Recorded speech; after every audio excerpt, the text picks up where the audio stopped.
바리새인들과 모든 유대인들은 장로들의 전통을 지키어 손을 잘 씻지 않고서는 음식을 먹지 아니하며 또 시장에서 돌아와서도 물을 뿌리지 않고서는 먹지 아니하며 그 외에도 여러 가지를 지키어 오는 것이 있으니 잔과 주발과 놋그릇을 씻음이러라.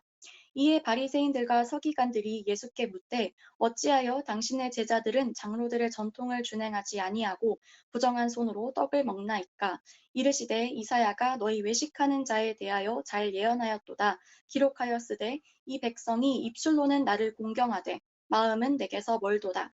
사람의 계명으로 교훈을 삼아 가르치니 나를 헛되이 경배하는도다 하였느니라. 너희가 하나님의 계명은 버리고 사람의 전통을 지키느니라. 또 이르시되 너희가 너희 전통을 지키려고 하나님의 계명을 잘 저버리는도다. 모세는 내 부모를 공경하라 하고 또 아버지나 어머니를 모욕하는 자는 죽임을 당하리라 하였거늘 너희는 이르되 사람이 아버지에게나 어머니에게나 말하기를 내가 드려 유익하게 할 것이 무르반 곧 하나님께 드림이 되었다고 하기만 하면 그만이라 하고 자기 아버지나 어머니에게 다시 아무것도 하여 드리기를 허락하지 아니하여 너희가 전한 전통으로 하나님의 말씀을 폐하며 또 이 같은 일을 많이 행하느니라 하시고 무리를 다시 불러 이르시되 너희는 다 내 말을 듣고 깨달으라.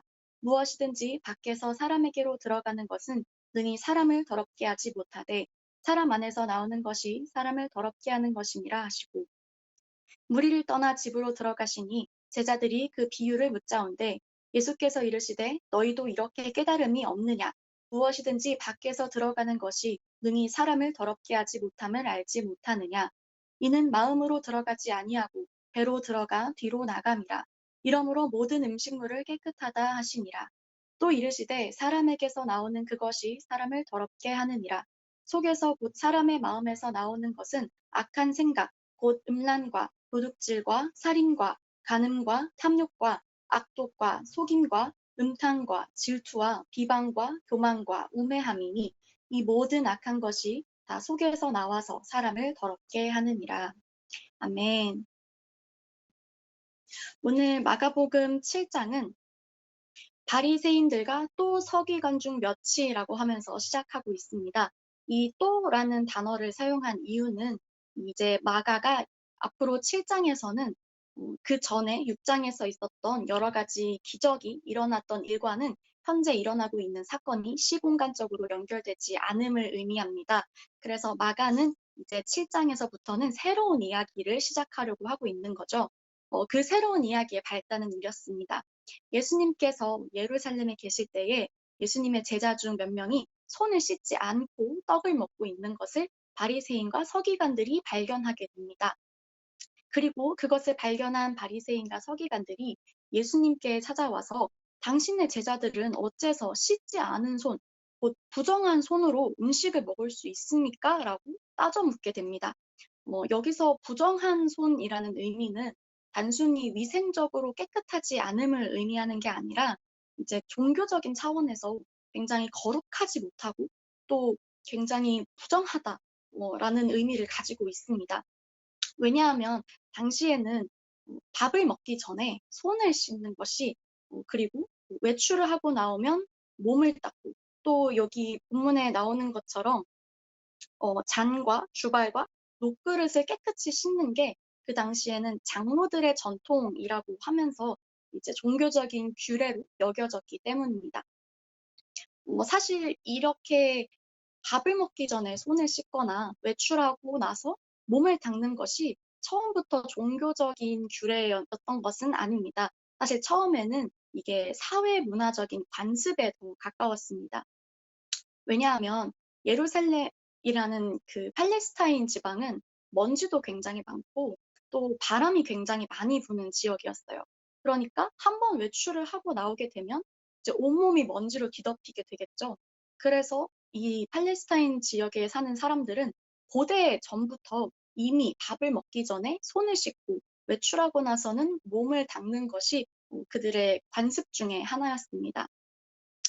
그런데 이제 특히 이스라엘 같은 경우에는 예전에는 밥을 먹을 때 식기구를 사용하지 않고 이제 손으로 직접 음식을 이제 집어 먹었기 때문에 위생을 생각해서라도 굉장히 중요한 관습 중에 하나였죠. 그런데 포로기 이후가 되면서 이제 유대주의자들이 이 종교적인 관습에 굉장히 큰 중점을 두게 됩니다. 그래서 이 행위에 굉장히 큰 의미를 부여하고, 그래서 이게 사회 문화적인 관습이었던 것이 어느새 종교적인 관습으로 의미가 조금 변화되어서 지켜지게 된 것입니다. 그래서 이 유대주의자들은 이런 행위적인 것에 굉장히 주목을 많이 했어요. 그렇기 때문에 이 행위를 제대로 지키지 않은 사람을 보면 부정하다라고 여기고, 그리고 그 사람들을 굉장히 크게 비난하기도 했습니다. 그렇기 때문에 예수님을, 안 그래도 예수님의 책을 잡기 위해 호시탐탐 노리고 있던 바리새인과 서기관들이 아, 이때구나 싶어서 예수님을 이제 궁지에 몰아넣기 위해서 예수님의 제자들이 그 장로들의 전통을 지키지 않는 것을 보고 찾아가서 예수님께 따지게 된 겁니다. 그런데 예수님의 대답을 보면요. 예수님은 단순히 이 사람들이 따지는 것에 변명을 하거나 아니면은 설명을 해주는 방식이 아니라 오히려 역으로 고소하는 거에 가깝다 싶을 만큼 그들이 말하는 장로들의 전통을 굉장히 비판을 하고 있습니다. 왜냐하면 이 장로들의 전통이라는 게 이 사람들이 정말 하나님을 경외하는 마음으로 지켰던 게 아니라 사람의 눈을 의식하고 사람 앞에서 자기 신앙을 뽐내기 위해서 이 사람들이 이 전통을 지키려고 했던 거예요. 그래서 아이러니하게도 이 사람의 전통, 장로들의 전통을 지키기 위해서 하나님의 계명을 어기는 행위까지 하게 됩니다.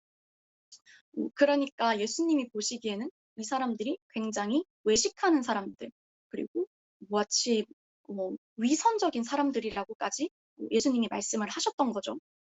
그러니까 예수님은 이 바리새인과 서기관들이 당신의 제자들은 왜 장로의 전통을 지키지 않습니까? 라고 하는 질문을 역이용해서 장로의 전통 때문에 하나님의 계명이 저버려지고 있다라고 하는 보다 근본적인 문제점을 지적을 하고 있는 겁니다.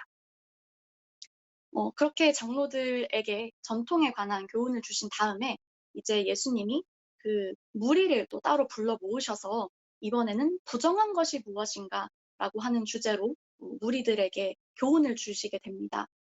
그런데 무리라고 하는 것은 아무래도 굉장히 일반 대중들을 상대로 하는 거잖아요. 그래서 이 일반 대중을 상대로 하실 때에는 예수님이 크게 깊이 들어가거나 아니면은 자세한 설명을 하지는 않습니다. 그러고 나서 이제 제자들과 또 따로 사적인 시간을 이제 함께 나누는 시간을 가지게 되는데요. 그때에는 제자들이 예수님께 와서 예수님, 그때 하셨던 말씀이 무슨 말씀입니까? 라고 물어봅니다. 제자들도 그 무리와 별 수준 다를 게 없는 모습을 보여주고 있죠. 그래서 예수님이 제자들에게 한 번 더 부정한 것이 무엇인가에 대해서 설명해 주는 부분이 나옵니다. 이때 예수님이 설명해 주실 때는 조금 더 자세히 말씀을 해주세요. 그래서 부정한 것은 사람이 음식물과 같이 물질적인 것으로 인해서 사람이 부정해지는 것이 아니라 사람의 마음이 부패한 것이다 라고 하시면서 사람의 그 악한 생각들을 하나하나 나열하고 열거해주고 계십니다. 예를 들면 음란 아니면은 살인 아니면 간음 이렇게 악한 생각들을 열거를 해주시는데 이 죄들의 열거를 보면은 어떠세요? 혹시 너무 이 죄들이 무거운 죄처럼 느껴지시나요? 그런데 사실 이 죄들의 의미는 그 단어 자체에 내포되었던 의미보다는 조금 더 폭넓은 의미로 보는 게 이제 맞습니다. 예를 들면 살인 같은 경우에는 사람을 직접 죽이는 것도 물론 포함이 되겠지만 누군가를 미워하는 마음이 들었다라고 한다면 그것 또한 여기서 나열된 악한 생각 중에 하나로 보시는 게 맞습니다. 그래서 이렇게 넓은 의미로 악한 생각들을 바라보게 되면 사실상 이 죄에 걸리지 않을 사람이 없을 거라고 생각을 합니다. 그만큼 우리의 마음이 얼마나 부패되어 있고 사람의 마음속에 얼마나 악한 것들이 많은지가 확연하게 드러나게 되죠. 그래서 이것을 보면은 내 마음속에 정말 악한 거밖에 없구나라는 생각이 들 수도 있습니다. 그런데 우리는 이 악한 생각이 우리를 낙심하게 만들거나 우리를 좌절하게 만들거나 단순히 죄책감을 느끼게 하는 거에서 끝내서는 안 됩니다. 왜냐하면 예수님은 우리를 정죄하기 위해서 이 악한 생각들을 나열하신 게 아니라 우리에게 가르침을 주시기 위해서 이렇게 말씀을 하신 겁니다. 그러니까 예수님이 오늘 하신 이 말씀을 나의 말씀으로 받아들이고 또 그 가운데에서 이제 깨달음을 얻어야 합니다. 그리고 우리가 단순히 부정해지지 말아야지라는 소극적인 자세를 유지하는 게 아니라 거룩하게 나아가야지 하는 적극적인 자세를 취해야 할 줄로 믿습니다. 그러면 우리가 이제 어떻게 하면 거룩에 더 가까워질 수 있는지 한번 살펴보도록 하겠습니다. 첫 번째입니다. 우리가 거룩에 가까워지기 위해서는 하나님의 계명을 교훈 삼아야 합니다.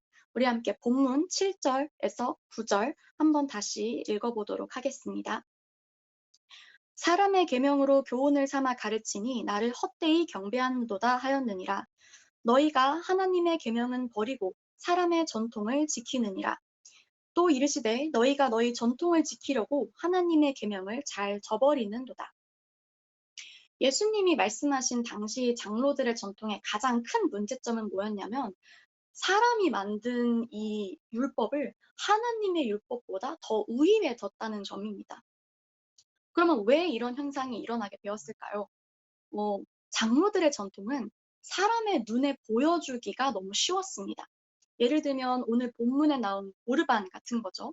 우리 함께 10절에서 11절 다시 한번 읽어볼까요? 모세는 내 부모를 공경하라 하고 또 아버지나 어머니를 모욕하는 자는 죽임을 당하리라 하였거늘 너희는 이르되 사람이 아버지에게나 어머니에게나 말하기를 내가 드려 유익하게 할 것이 오르반 곧 하나님께 드림이 되었다고 하기만 하면 그만이라 하고 고르반이라고 하는 것은 하나님께 드리는 예물이라는 뜻입니다. 구약 시대에서는 이게 단순히 하나님께 감사함으로 바치는 모든 제물을 다 고르반이라고 했어요. 그런데 이게 이제 포로기 이후가 되면서 스스로 헌신하여서 하나님께 바치는 물건이라고 의미가 조금 퇴색이 되게 됩니다. 그러니까 이걸 굉장히 확대 해석을 하게 된 거죠.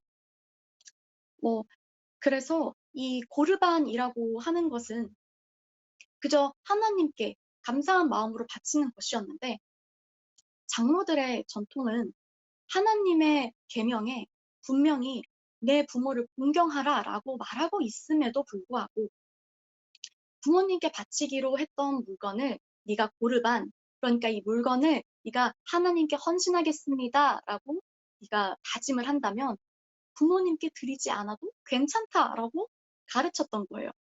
물론 처음에는 이 고르반의 의미가 내 부모님보다도 하나님을 더 경외하라라는 의미에서 이렇게 가르쳤겠지만 나중에 돼서는 이 본질적인 의미가 다 퇴색이 되어버리고 오히려 그냥 부모님을 공경하지 않아도 돼, 부모님을 봉양하지 않아도 돼라고 하는 핑곗거리, 부모 봉양의 의무를 회피하는 하나의 핑곗거리로 사용이 되고 있었던 겁니다. 근데 그렇다고 해서 이 고르반이 정말 하나님께 제대로 바쳐지고 있었느냐? 그것도 아니에요. 왜냐하면 이 예물을 내가 하나님께 헌신하는 고르반으로 드리겠습니다라고 말을 한다면 그 예물은 성전에 직접 갖다 바치지 않고 그냥 본인이 직접 소유하고 있어도 괜찮았습니다. 그러니까 말로는 하나님께 드리겠다고 하면서 자기 집에 그냥 가져와서 자기 개인의 이익을 위해서, 개인의 목적을 위해서 그냥 쓰고 있던 일도 굉장히 빈번하게 일어났던 거예요. 그러니까 예수님이 이 사람들을 보고 외식하는 자라고 불렀던 것도 조금 어느 정도 이해는 되는 부분이죠.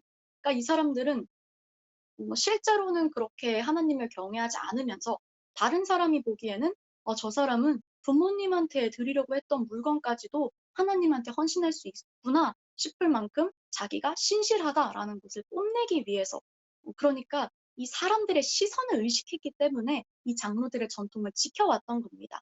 그러니까 사람의 시선을 계속 의식하다 보니까 이제 아무래도 하나님의 이제 율법보다는 사람의 전통을 더 우위에 두게 한 거죠. 그런데 마태복음 15장을 보면 오늘과 똑같은 사건이 마태의 입장에서 기록이 돼 있습니다. 그런데 마태는 마가가 기록하지 않았던 하나의 구절을 추가를 하는데요. 제가 읽어드리도록 하겠습니다. 마태복음 15장 12절입니다. 이에 제자들이 나와 이르되 바리새인들이 말씀을 듣고 걸림이 된 줄 아시나이까? 이게 무슨 말이냐면요.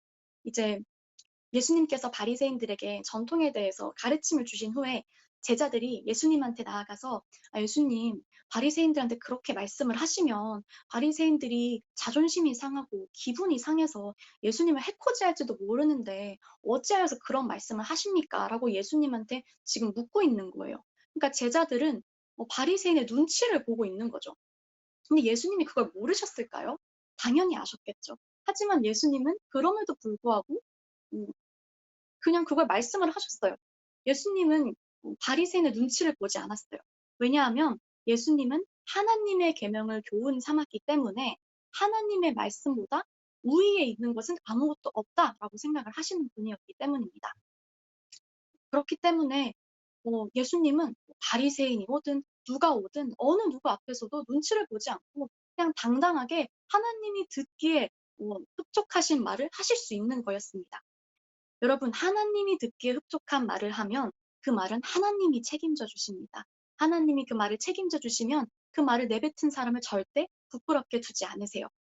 그러니 오직 하나님의 계명을 교훈 삼아 사람을 의식하지 않고 하나님의 말씀을 당당하게 선포하는 저와 여러분 되시기를 예수님의 이름으로 축복합니다. 두 번째, 말씀을 듣고 깨달음이 있어야 합니다. 우리 본문 14절 함께 읽어보도록 하겠습니다. 본문 14절입니다. 무리를 다시 불러 이르시되 너희는 다 내 말을 듣고 깨달으라. 이제 예수님께서 바리새인과 서기관들에게는 전통에 관한 가르침을 주시고 또 무리와 제자들에게는 부정한 것에 대한 가르침을 주십니다. 또 그 가르침을 주시면서 듣고 깨달으라라고 말씀을 하고 계세요. 이와 같이 하나님은 여러분 한 사람 한 사람에게 오늘 들려주시고 싶은 말씀이 있습니다. 우리는 오늘 이 말씀이 들리기를 사모해야 해요. 근데 더 놀라운 게 뭔지 아세요?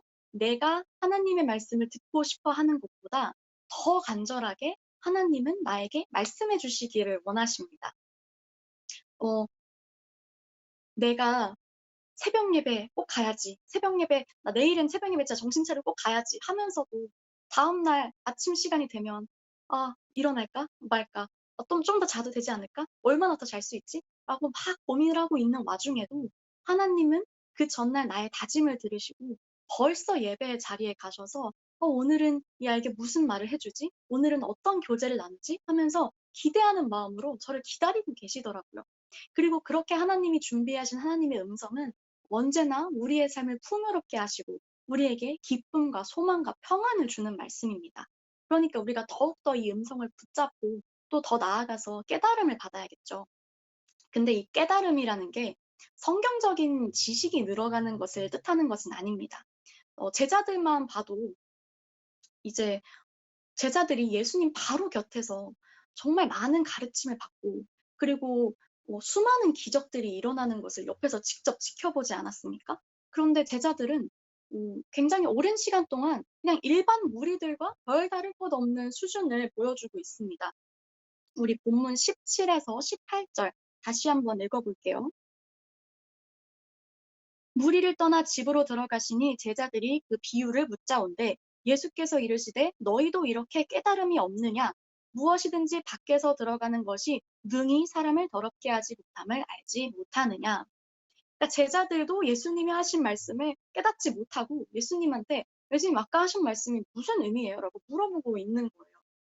그러니까 예수님이 이제 제자들에게 너희도 깨달음이 없느냐 한번 질책하시고 다시 한번 설명을 해주고 계시죠.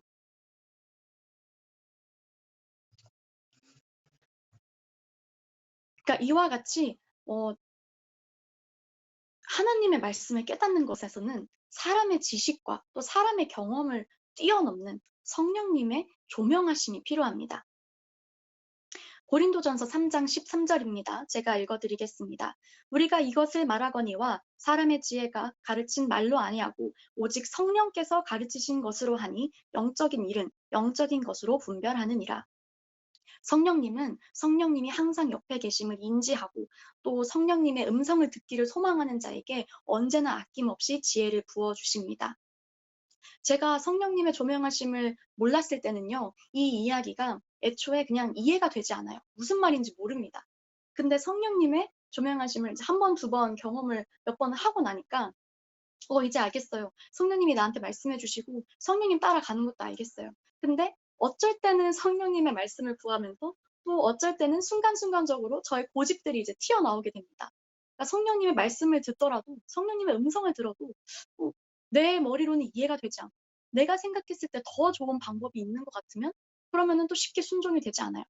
그런데 제가 이번에 또 이기봉 담임 목사님과 함께 큰빛 은혜교회 개척을 준비하면서 또 신학교에 들어가게 되면서 이 성령님이 말씀하신 게 정말 이 땅 가운데 이루어져 가는 게 또 그것을 경험하는 게 쌓이고 쌓이다 보니까 이제는 성령님 없이 어떻게 살아야 될지를 모르겠어요. 왜냐하면 사람이 아무리 지혜롭다고 한들 하나님의 우매함에 미치지 못하고 또 사람이 아무리 강한다고 한들 하나님의 약함에 미치지 못하기 때문입니다. 그러므로 오늘도 하나님만 의지하고 성령님을 우리 삶 가운데 환영하고 모셔드려서 그 인도하심을 받는 저와 여러분 되시기를 예수님의 이름으로 축복합니다. 네, 마지막 세 번째입니다. 우리는 하나님의 마음에 집중해야 합니다. 우리 본문 20장에서 23절까지 우리 함께 읽어보도록 하겠습니다. 또 이르시되 사람에게서 나오는 그것이 사람을 더럽게 하느니라. 속에서 곧 사람의 마음에서 나오는 것은 악한 생각, 곧 음란과 도둑질과 살인과 간음과 탐욕과 악독과 속임과 음탕과 질투와 비방과 교만과 우매함이니 이 모든 악한 것이 다 속에서 나와서 사람을 더럽게 하느니라. 예수님이 왜 이렇게 부정한 것들을 쭉 나열을 하셨을까요? 우리를 정죄하기 위해서였을까요? 하나님의 말씀에는요, 하나님의 마음, 그러니까 의도라는 게 들어있어요. 이 의도를 모르는 상태로 그냥 이거는 해도 돼, 이거는 하면 안 돼, 이렇게 행위에만 집중을 하게 되면 신앙생활이라는 게 자기 만족을 위한, 그냥 자기 개발을 위한 취미 생활이 되어버릴 수도 있고요. 아니면 사람의 시선을 너무 의식하게 되거나 아니면 이 행위를 지키지 않은 사람을 보고 그 사람을 정죄하게 될 수도 있습니다. 그러나 하나님과 정말 인격적으로 깊은 교제를 나누고 하나님의 마음을 깨닫게 되면 행위는 자동적으로 따라올 수밖에 없습니다. 왜냐하면 하나님의 마음은 언제나 우리를 향한 사랑을 전제로 하고 있기 때문입니다. 하나님은 우리를 사랑하시고 우리와 함께 하고 싶어 하십니다. 이거는 변하지 않는 진리예요. 우리가 이것만 기억하고 있으면 그 어떤 시련이 닥쳐오고 또 마귀가 그 어떤 속삭임으로 우리를 유혹하더라도 하나님을 놓지 않을 수 있습니다. 그러면은 누군가는 이렇게 질문할 수도 있겠죠. 그러면 하나님이 처음부터 하나님의 마음을 얘기해 주면 되는 거 아닌가요? 근데 그거 아세요? 하나님은 하나님의 마음을 얘기하셨어요. 언제부터요? 처음부터 얘기하셨어요. 하나님은 하나님의 마음을 수수께끼처럼 숨겨놓고 나는 아무 말도 안 하고 있을 테니까 어디 한번 내가 무슨 말을 하고 있는지 네가 한번 맞춰봐. 이렇게 하지 않으셨어요. 대신에 하나님은 이렇게 말씀하고 계십니다. 예레미야 29장 11절 말씀입니다. 여호와의 말씀이니라 너희를 향한 나의 생각을 아나니 평안이요 재앙이 아니니라. 너희에게 미래와 희망을 주는 것이니라. 이 구절뿐만이 아니라 성경 전체가 하나님의 마음을 나타내고 있습니다. 우리가 시련이 오고 마음이 힘든 이유는요, 대부분 하나님이 침묵하셔서가 아니라 우리가 이 말씀이 믿어지지 않기 때문입니다. 하나님은 우리를 사랑하시고요, 우리에게 복 주시기를 원하고 우리와 함께 하기를 원합니다. 그리고 우리에게 가장 큰 복도 하나님과 함께 하는 거예요. 근데 하나님은 죄와 함께 하실 수 없는 분입니다. 왜냐하면 하나님은 거룩하시기 때문입니다. 그렇기 때문에 우리에게 거룩하라 라고 말씀하고 계시는 거예요.